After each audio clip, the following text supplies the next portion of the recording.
میں نے آپ سے فجر کی نماز سے پہلے گزارش کی کہ ہمارے ہاں 12 یعنی 12 تسبیحات ہیں، اور یہ لفظ میں بار بار اس لیے کہتا ہوں کہ آپ کے زبان پہ لفظ چڑھ جائے، یہ اس لیے کہتا ہوں کہ الفاظ آپ کی زبان پر پختہ ہو جائے، اس لیے بار بار یہ بات سمجھاتا ہوں کہ ہمارے ہاں سلسلہ چشتیہ میں یہ 12 تسبیحات ہیں۔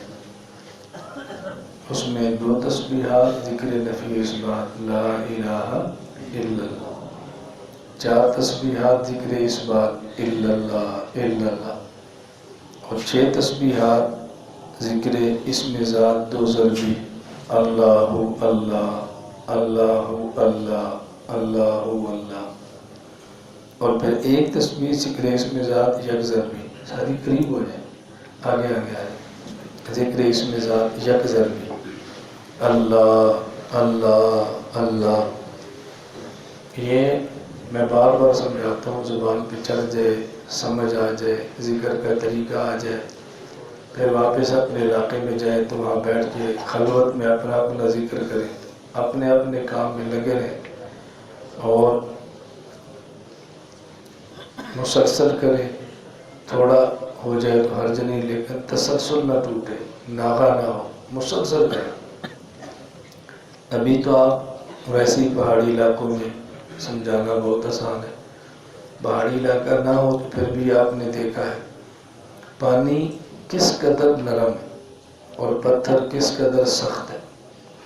روزانہ پانی کا ایک ایک قطرہ جو بہت نرم ہے پتھر کی سخت ترین چٹان پہ گرتا ہے تو وہاں سوراخ مار دیتا ہے۔ پانی کا ایک ایک نرم قطرہ سخت پتھر کی چٹان پہ روزانہ گرتا ہے تو سوراخ مارتا ہے، تو بتاؤ روزانہ ایک بار بھی اللہ اللہ اللہ کہیں تو دل کی کیفیت کیا ہوگی۔ لیکن یہ شرط ہے کہ اخلاص کے ساتھ ہو، توجہ کے ساتھ ہو، اللہ کی نعمتوں کے استحضار کے ساتھ ہو، اپنے گناہ اور نافرمانیاں پھر اللہ تعالیٰ کی عنایات کے ساتھ ہو، تو پھر انسان کے اوپر اثر بھی ہوتا ہے، زندگی تبدیل بھی ہوتی ہے۔ جب یہ اللہ کا ذکر کریں تو تصور کیا کریں میرے گناہ کتنے ہیں، اللہ کی نعمتیں کتنی ہیں، میری نافرمانی کتنی ہے، اللہ تعالیٰ کی ستاری کتنی ہے، اس کو ذہن میں رکھا کریں۔ تو ذکر اسم ذات 1 ضربی یہ بھی کر لیں تاکہ 12 تسبیحات کا ذکر مکمل ہو جائے۔ ہم آپ کے وقت کا خیال کرتے ہیں کہ آپ تھک نہ جائیں، اس لیے جلدی نہیں اٹھایا، 3:15 بجے اٹھایا، اور پھر بھی آپ دیکھیں کتنی دقت آئی ہے اٹھنے، کتنی مشکل پیش آتی ہے۔ اللہ ہم سب کی حفاظت فرمائے۔ آپ شیطان کی محنت دیکھو کتنی خطرناک ہے، توجہ سے بات سمجھیں، یہ جو میں باتیں بار بار عرض کرتا ہوں اس کو سنیں اور سمجھیں۔ آپ حضرات سب بڑے، اور میں کئی بار یہ بات عرض کرتا ہوں کہ ہمارے ہاں چھوٹوں کو سنبھالنا آسان ہے، بڑوں کو سنبھالنا مشکل۔ چھوٹوں کو بات سمجھائے تو سمجھ آتی ہے، بڑے نہیں سمجھتے۔ چھوٹوں کو ڈانٹ لیں برداشت کرتے ہیں، بڑوں کو ڈانٹ دیں تو روٹھ جاتے ہیں۔ چھوٹوں پر پابندی لگائے تو قبول کرتے ہیں، بڑوں پر پابندی لگائے تو بدک جاتے ہیں۔ تو ہم کون سے بڑے ہیں، ہم تو چھوٹوں سے بھی چھوٹے ہیں۔ ہماری حالت کتنی خطرناک ہے، سمجھانا کتنا مشکل۔ جو بات میں عرض کرنے لگا اس کو بہت توجہ سے سمجھیں۔ صبح اٹھے ہیں، تہجد پڑھے، پھر ذکر کیا ہے، فجر کی نماز پڑھی ہے، اس کے بعد یاسین پڑھی ہے، ابھی اللہ اللہ کریں گے، اشراق پڑھیں گے، اٹھ کے جائیں گے، دسترخوان لگا ہوگا۔ آپ ذرا اس نعمت کے استحضار کریں، ہم جائیں گے تو دسترخوان لگا ہوگا، کوئی ہمارا 1 روپیہ لگا ہے، بتاؤ کوئی مشقت ہوئی ہے؟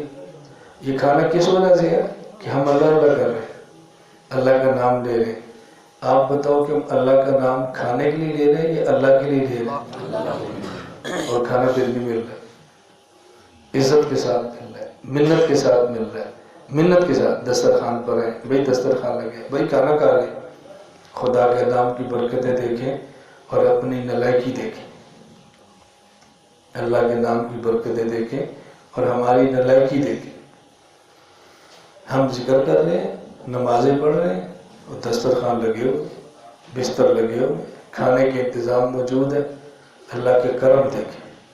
اس مزدور سے پوچھیں جو 8-8 گھنٹے مزدوری کرتا ہے اور پھر 2 روٹیاں اس کو ملتی، اور ہم اللہ کا نام لیتے ہیں پھر روٹیاں مل رہی، اللہ کا نام لیتے ہیں بکرے کھا رہے، اللہ کا نام لیتے ہیں مرغ مل رہے، اللہ کا نام لیتے ہیں، اور ایسی جگہ جہاں پر آنا مشکل ہے۔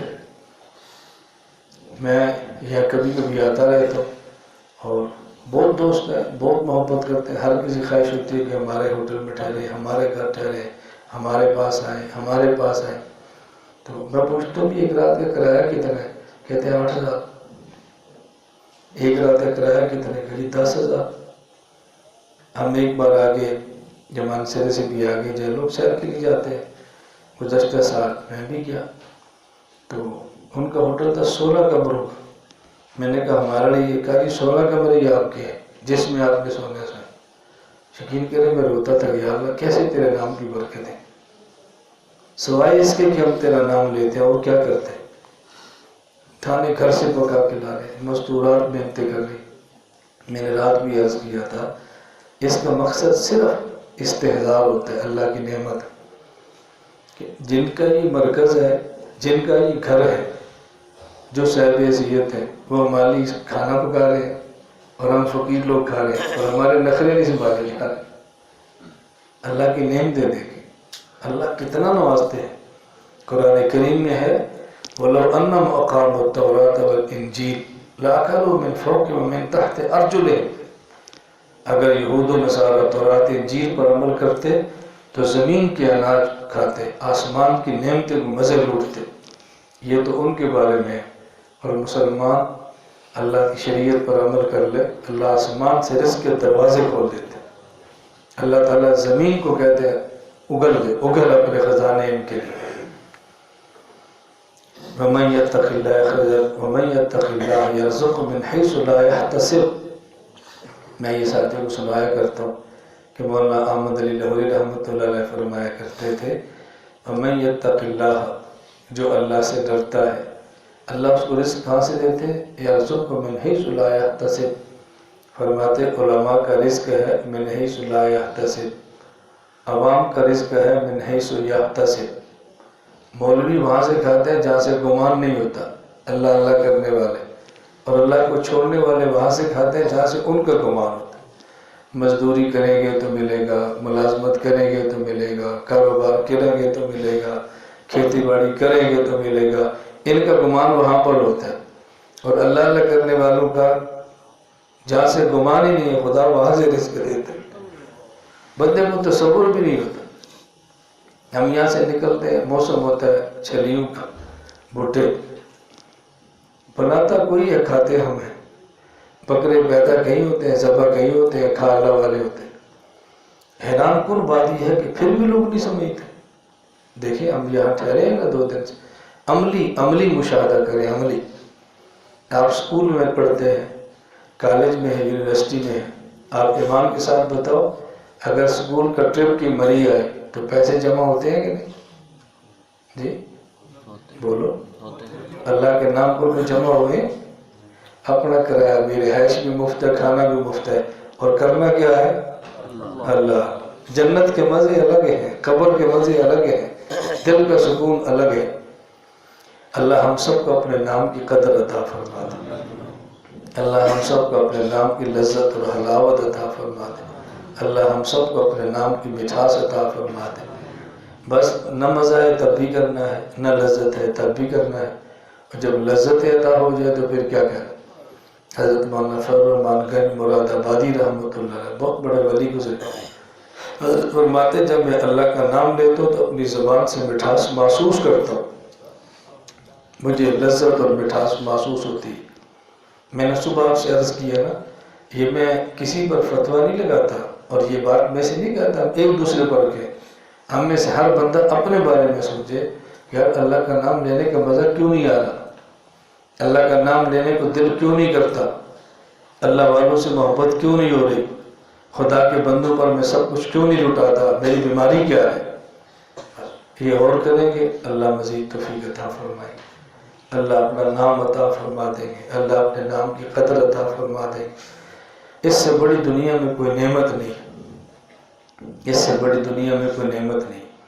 ایک شخص نے اللہ والے سے پوچھا حضرت جب اللہ کہتے ہیں تو اس کے بدلے میں کیا ملتا ہے؟ جب ہم اللہ کہتے ہیں تو اس کے بدلے میں کیا ملتا ہے؟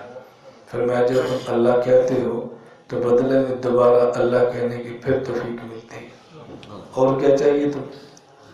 ایک مرتبہ اللہ کہتے ہیں، اللہ توفیق دیتے ہیں، پھر اللہ کہتے ہیں، اور کیا چاہیے تم؟ اللہ ہم سب کو اپنے نام کی قدر کی توفیق عطا فرمائے۔ تو ذکر اسم ذات یک ضربی بھی کر، جس طرح ڈاکٹر عبدالمقیم صاحب دعوت برکاتہ فرما رہے تھے، یہ ہمارے حضرت کی رائے ہے کہ جس طرح رسول اکرم صلی اللہ علیہ وسلم کا نام کئی مرتبہ لو تو پہلی مرتبہ محمد پر صلی اللہ علیہ وسلم کہنا واجب ہے۔ ایک مجلس میں اللہ کا نام کئی بار لو تو پہلی بار اسم ذات اللہ کہنے پر جل جلالہ کہنا واجب ہے۔ کہ میں نے حضرت کی رائے کیوں عرض کی ہے؟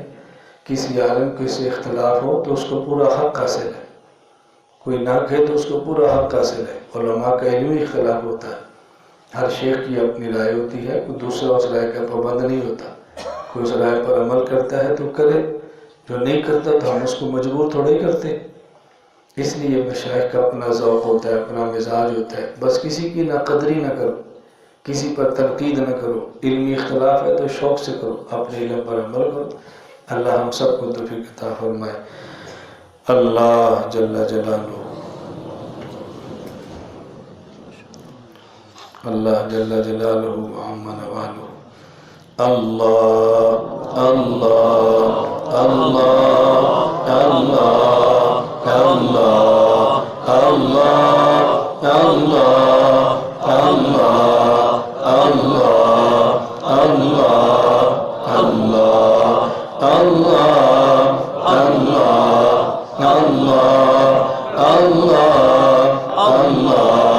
اللہ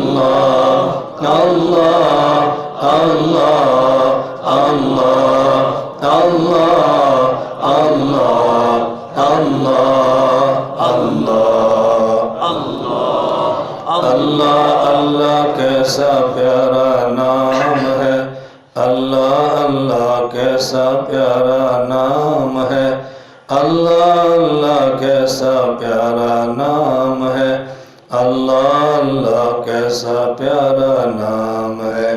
عاشقوں کا مینا اور جام ہے، عاشقوں کا مینا اور جام ہے، عاشقوں کا مینا اور جام ہے۔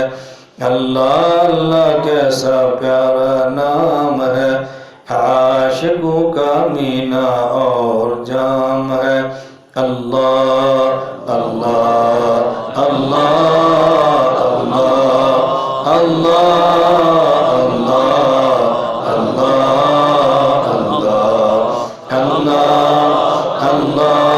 اللہ اللہ اللہ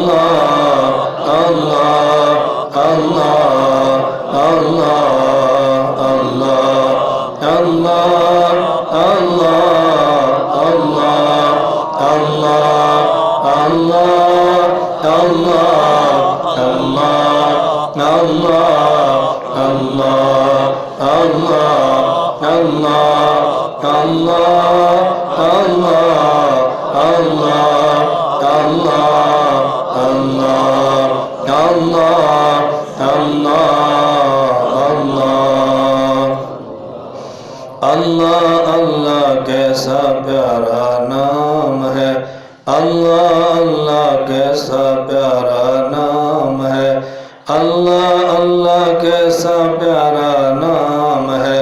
عاشقوں کا مینا اور جام ہے، عاشقوں کا مینا اور جام ہے، عاشقوں کا مینا اور جام ہے۔ مٹا دے اپنی ہستی کو، مٹا دے اپنی ہستی کو، مٹا دے اپنی ہستی کو، چھوڑ دے ساری مستی کو، مٹا دے اپنی ہستی کو، چھوڑ دے ساری مستی کو۔ بستی بستی کہتا جا اللہ اللہ اللہ اللہ اللہ اللہ اللہ اللہ اللہ اللہ اللہ اللہ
صلی اللہ تعالی علیہ وعلا آلہ وصحابہ وبارک وسلم۔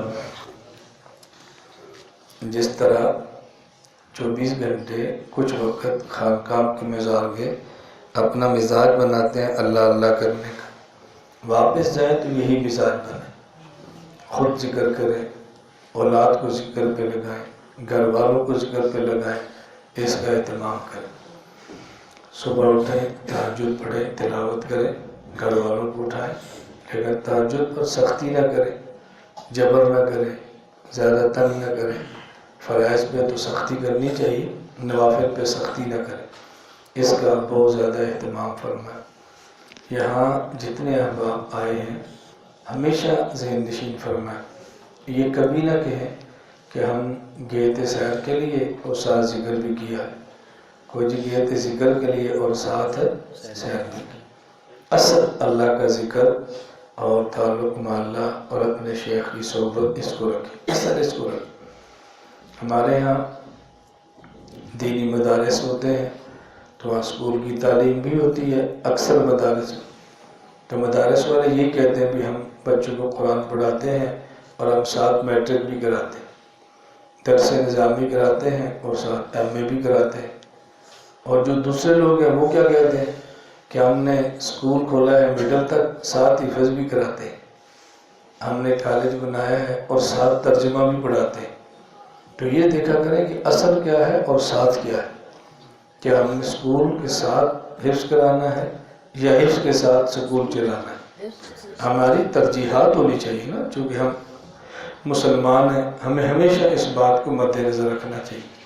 تو آپ ذرا تشریف لائے ہیں تو ہم نے باہمی مشاورت کے ساتھ ترتیب بنائی ہے کہ ذکر بھی کریں، بیانات بھی سنیں، سیر کرنا چاہیں تو وہ بھی کریں، آرام کرنا چاہیں تو وہ بھی کریں۔ تو آنے کا مقصد چونکہ سیر نہیں ہے، آنے کا مقصد اللہ کا ذکر اور بیانات کو سننا ہے، اپنے شیخ کی صحبت ہے، اس لیے اس کو مقدم رکھیں، باقی مؤخر کریں۔ ایسی سیر نہ کریں کہ جیسے ذکر اللہ متاثر ہو، ایسی سیر نہ کریں کہ جیسے بیان متاثر ہو، ایسی سیر نہ کریں کہ جیسے نوافل رہ جائیں، ایسی سیر نہ کریں کہ جس سے دین نہ سن سکے۔ کیوں؟ اور اگر ہم سیر کو یوں کریں گے کہ یہ کام متصل ہوں تو اس کا معنی ہے کہ پھر ہم ذکر کے لیے نہیں آئے، ہم تو آئے ہیں سیر کے لیے اور ساتھ ذکر بھی ہے، اس لیے پھر ساتھ ذکر بھی ہے۔ اور اگر اس کا خیال کریں گے تو اس کا معنی یہ ہے کہ نہیں، آپ آئے تو ہیں ذکر کے لیے اور ساتھ سیر ہے۔ رات عشاء کے بعد کھانا کھایا تو بعض وقت پہ سو گیا، بات نہیں سوئے۔ ہمارے علم میں ساری چیزیں ہوتی ہیں، لیکن بار بار کہنا ڈانٹنا اچھا نہیں لگتا۔ دیکھو میں نے تو عشاء پڑھی ہے، معمول کی ہے، کھانا کھایا، میں تو فوراً سو گیا، میں 10 بجے سو گیا، 3:15 بجے اٹھ گیا۔ کیوں؟ میں تو آیا تہجد کے لیے، میں تو آیا نفل کے لیے، میں تو آیا عبادت کے لیے، میں تو گپوں کے لیے نہیں آیا۔ اور اگر آپ کا ذہن ہوگا کہ ہم گپوں کے لیے نہیں آئے، آپ بھی فوراً سوئیں گے. پھر سنانا کیوں پڑتا ہے، ڈانٹنا کیوں پڑتا ہے، ڈنڈا لے کر پیچھے کیوں ہونا پڑتا ہے؟ تو دیکھا کریں ہم کیوں آئیں. ابھی آپ اشراق پڑھیں، اشراق بعد آپ گھومیں، سیر کریں، چکر لگائیں. پہلے ہمارا یہی مشورہ تھا کہ ان کو اشراق کے فوراً بعد ناشتہ کریں، پھر کہیں ان کو اشراق کے فوراً بعد سیر کرائیں. یہ خالی پیٹ اپنے چکر لگائیں، پھر واپس آ کر کھائیں. بندہ پہلے کو نان شان کھا لے تو پھر چلنا ذرا مشکل ہوتا ہے. خالی پیٹ سیر کر لیں تو پھر نان کھانے کا بھی مزہ آتا ہے، پھر ناشتے کا بھی لطف آتا ہے، تھوڑی سی بھوک لگی ہوتی ہے. لیکن اس کا ہمیں خود خیال کرنا چاہیے. میں نے اس بات کو خود محسوس کیا ہے جو مجھے اچھا نہیں لگا. میں نے حضرات سے کہا کہ آپ کھانا بہت سادہ رکھیں. تم نے کہا نہیں ساری ہم دال ہے اس میں گوشت ڈال لیتے ہیں، شوربہ بنا لیتے ہیں. انہوں نے ہمارا اکرام کیا اور میں نے کیا کیا، 2-3 نان لیے، سرید بنائی اور کھانا شروع ہو گیا. دال کدھر بھی ختم ہو گئی، گوشت کدھر ختم ہو گیا. کچھ ہمیں بھی خیال کرنا چاہیے، ہم کیسے لوگ ہیں. کچھ ہمیں بھی خیال کرنا چاہیے کہ ہم کیسے لوگ ہیں. چاہیے تو یہ کہ اگر گھر میں 2 روٹی کھاتے ہیں تو یہاں 1 کھا لیں، روٹی کم کر دیں تاکہ جاگیں ذکر کریں. وہاں 3 کھاتے ہیں یہاں 2 کر لیں. تو ہم نے سوچا کہ مری ہے، ٹھنڈ ہے اور گوشت کا شوربہ ہے، سرید بنا کے کھاؤ. دیکھی جائے گی بعد والوں کے ساتھ کیا ہوتا ہے. میزبان پریشان ہوتا ہے تو 100 بارو ہمیں سے کیا لگتا ہے. یہ جو میں نے باتیں کہہ دوں صرف احساس دلانے کے لیے. آپ اجتماع کے علاوہ مری آنا تو آپ کو سمجھ آئے گا کھانا کھانا کتنا مشکل ہوتا ہے. میں تو آتا رہتا ہوں، یہاں 200-300 بندہ اکٹھا ہونا، تھوڑا سا نمک ختم ہو جائے تو یہاں سے جانا پڑتا ہے، چاہے کہ چینی ختم ہو جائے تو دوڑنا پڑتا ہے. تو پہاڑ ہے، جنگل ہے. یہ ہمارے شہروں کی طرح شہر تھوڑا ہے کہ جو دکان پہ دڑا دڑ چیزیں پڑی. تو ہمیں ہمیشہ ان چیزوں کا خیال رکھنا چاہیے. میں چھوٹی چھوٹی باتیں عرض کرتا رہتا ہوں کیونکہ آپ بڑے لوگ ہیں تو چھوٹی باتیں آپ کے ذہن میں نہیں ہوتی. میں چونکہ بہت چھوٹا ہوں اس لیے چھوٹی چھوٹی باتیں سوچتا رہتا ہوں بس. تو آپ بڑے ہیں تو آپ کو چھوٹی چھوٹی باتیں سمجھانی پڑتی ہیں کہ آپ ذرا چھوٹی باتوں کا بھی خیال رکھا کریں، ہمیشہ بڑی باتیں نہ سوچا کریں. تو اس کا آپ لوگ اہتمام فرمائیں کیونکہ 40 پر اشراق کا وقت شروع ہونا ہے. یہ اس نے جو الارم دیا ہے یہ نہیں کہ آپ نفل پڑھیں، یہ اس لیے بھی سورج نکل آئے اور نفل سورج نکلنے کے 10-12 منٹ بعد پڑھتے ہیں، اس کو اشراق کہتے ہیں. سورج نکل آئے. آپ میں سے بعض احباب ایسے ہیں کہ جنہوں نے پہلے بیعت کی ہوئی ہے، تجدید کر لیں. بعض لوگ نئے ہیں جن نے بیعت ابھی کرنی ہے تو ابھی بیعت کر لیں گے. اور جو حضرات بیعت کرتے ہیں معمولات کے پرچے اب ہوں تو اب لے لیں، نہیں ہے تو اپنے اپنے علاقے سے وہاں سے وصول کریں. اور یہ تسبیحات ہم نے آپ کے سامنے پیش کی ہیں، صورتیں آپ کو بتا دی ہیں. اگر یہ تھوڑا سا مشکل لگے بھی 12 تسبیحات مشکل ہیں تو ایک تسبیح لا الہ الا اللہ 15-20 مرتبہ پڑھنے کے بعد محمد الرسول اللہ صلی اللہ علیہ وسلم. ایک تسبیح استغفر اللہ استغفر اللہ. ایک تسبیح درود پاک صلی اللہ علیہ وسلم. جو کتنا مختصر سا درود ہے، استغفار کتنا مختصر ہے، استغفر اللہ استغفر اللہ. یہ 100 بار کیا نہ کیا مشکل ہے. فجر کے بعد سورہ یاسین، مغرب کے بعد سورہ واقعہ، عشاء کے بعد سورہ ملک، جمعہ کے دن سورہ کاف. یہ صورتیں پڑھیں، مختصر سا ذکر کر لیا کریں. اور جس علاقے میں ہمارے خلفاء موجود ہیں ان کی جو مجلس ہے اس میں شرکت کریں. جہاں موجود نہیں ہے تو تنہا ذکر کر لیا کریں. اور کوشش کیا کریں مہینے بعد، 2 مہینے بعد، 3 مہینے بعد، جس قدر آپ کا مرکز سے مسافت ہو. ہر ماہ کی پہلی جمعرات وہاں خانقاہ مجلس ہوتی ہے، مغرب سے لے کے اشراق تک اس میں آنے کی کوشش کریں. اگر بہت دور ہے تو ہمارا سالانہ اجتماع ہوتا ہے اس کے اندر آ جایا کریں. اس دن ہم نے سالانہ اجتماع 2019 کی تاریخ طے نہیں کی لیکن امید ہے کہ فروری کے اندر ہوگا مرکز میں انشاءاللہ. مزید اس کی تاریخ تک آپ کو اطلاع کر دیں. تو جو ساتھی بیعت والے ہیں سب بیعت بھی کر لیں. بیعت کا مقصد ہوتا ہے پچھلے گناہوں سے توبہ کریں اور آئندہ گناہ نہ کرنے کا ارادہ کریں. میں نے رات بھی کہا تھا کہ شیطان کہتا ہے نا ایک کام نہیں کرنا، فلانا گناہ تو چھڑنا نہیں. تو بیعت کا فائدہ کہ اس خبیث کو سمجھاؤ کہ میں نے چھوڑنا ہے. بس نفس خبیث کو سمجھاؤ کہ میں نے چھوڑنا ہے، میں نے اس گناہ کے ساتھ نہیں مرنا، میں نے سیاہ منہ کے ساتھ اللہ کے سامنے پیش نہیں ہونا، میں نے اپنی رسوائی بری عالم کے سامنے پیش نہیں کرنی، میں نے توبہ کرنی. اس کے بعد آپ حضرات اشراق پڑھ لیں، آرام کرنا چاہیں تو سو جائیں، 8:30 بجے ہم ناشتہ لگا دیں۔ اگر آپ گھومنا چاہیں تو سیر کر لیں، 8:30 بجے ناشتہ لگ جائے گا اور کسی کی آمد کی انتظار نہیں ہوگی کہ فلاں بھائی آ رہے ہیں تھوڑا سا مؤخر کریں۔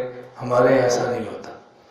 آپ مرکز کا نظم جانتے ہیں، نو لیٹ نو بیٹ پہ ہم چلتے ہیں، 8:30 کا معنی 8:30 ہی ہوتا ہے۔ میں تھوڑا دور نکل گیا ہوں، میرا کھانا لے کے رکھ لو، ایسا نہیں ہوگا۔ بس آپ تشریف لیں، 8:30 بجے دسترخوان لگا ہوگا، ناشتہ کریں اور اگلی نشست انشاءاللہ 9 بجے شروع ہو جائے، پھر انشاءاللہ 12 12:30 پر نشست ختم ہو جائے۔ اس کے بعد آپ کا دسترخوان لگا ہوگا، آپ کھانا کھائیں اور یہ ذہن میں رکھیں ابھی جو وقت ہے آپ کا 8:30 تک، اس میں آپ سیر بھی کر سکتے ہیں، اپنے بستر جمع کر کے اپنی گاڑیوں پر بھی رکھ سکتے ہیں۔ پہلے یہی تھا کہ ہم انشاءاللہ ظہر کے بعد 2 بجے سب کو فارغ کریں گے، پھر ہم نے شام مشورہ کیا کہ 9 بجے سے لے کر 12 12:30 تک نشست ہو، اس میں مصافحہ بھی ہو جائے گا، دعا بھی ہو جائے گی، اس کے بعد دسترخوان لگا ہوگا، کھانا کھائیں اور اپنی گاڑیوں پر بیٹھ جائیں اور ظہر کی نماز راستے میں پڑھ لیں تاکہ آپ کا وقت بچ جائے گا۔ یہاں سب اکٹھے نماز پڑھیں گے، وضو، استنجا، جگہ، آپ دعا بھی فرمائیں۔ ان حضرات نے پہلے کوشش کر کے اوپر بیت الخلاء وغیرہ بنائے تھے، لیکن لیکجوں میں تھوڑا سا مسئلہ تھا، ترجیح انتظام میں کمی رہ گئی ہے۔ آئندہ انشاءاللہ اس سے بھی اچھا انتظام ہوگا انشاءاللہ۔ رات مولانا جماعت المشوانی صاحب بھی فرما رہے تھے، مجھے بہت پسند ہے بات ان کی، تو انہوں نے کہا استاد جی ہم یوں کیوں نہ کریں، ہم بھی اجتماع پر آتے ہیں، ہم پشاور سے آئے ہیں، ہم اپنی گاڑی پر 40 کلو بسکٹ رکھ کے لیں، آپ کے ساتھی مرکز سے آتے ہیں تو وہ کوئی اور چیز لے کر آ جائے۔ اگر باہر سے آنے والے ساتھی اپنی گاڑیوں پر تھوڑا تھوڑا سامان لائیں تو کیا فرق پڑتا ہے؟ میں نے کہا میں تو کبھی بھی نہیں کہوں گا کہ ہماری ترتیب نہیں ہے، اپنے طور پہ لاتے ہیں تو آپ 100 دفعہ لائیں، ہمیں خوشی ہے، اس سے کیا فرق پڑتا ہے؟ تو کہتے ہیں ہم نے ارادہ کیا کہ ہم آئندہ پشاور سے جو ساتھی آتے ہیں ہم اپنی گاڑیوں پر کچھ سامان ساتھ لائیں گے تاکہ آنے والے ساتھیوں کا اکرام ہو۔ کوئی ساتھی پنجاب سے ہے، کوئی خیبر پختونخوا سے ہے، کوئی سندھ سے ہے، کسی اور جگہ سے ہے، کبھی جگہ کے انتظامات کم ہونے کی وجہ سے ہم بڑی دعوت اس اجتماع کی نہیں چلا رہے۔ جب انتظامات ہوں گے تو ہم انشاءاللہ دعوت کو تھوڑا سا بڑھا دیں۔ جہاں اوپر کھانا کھا رہے ہیں نا، بالکل اوپر جو خالی جگہ ہے، تو ان کا مستقل ارادہ ہے کہ اس کے اوپر لوہے کی وہ چھت ڈال کے مکمل اس کو ڈھانپ دیں، وہ بہت بڑا خوبصورت حال ہو جائے گا۔ سردیوں میں تو یہ خانقاہ بند ہوتی ہے، جہاں بیٹھے ہیں ساری برف کے اندر ہوتی ہے، سردی میں یہ کچھ بھی نہیں ہوتا، بند ہوتی ہے، تالا لگا ہوتا ہے، تو 2-3 ماہ کے لیے پھر اسلام آباد منتقل ہوتے ہیں، پھر وہاں بچے پڑھتے ہیں، وہیں سارا نظام ہوتا ہے، اس کے بعد پھر یہاں پہ آتے ہیں۔ اللہ تعالیٰ ہمیں ایسی جگہوں کی قدر کرنے کی توفیق عطا فرمائے۔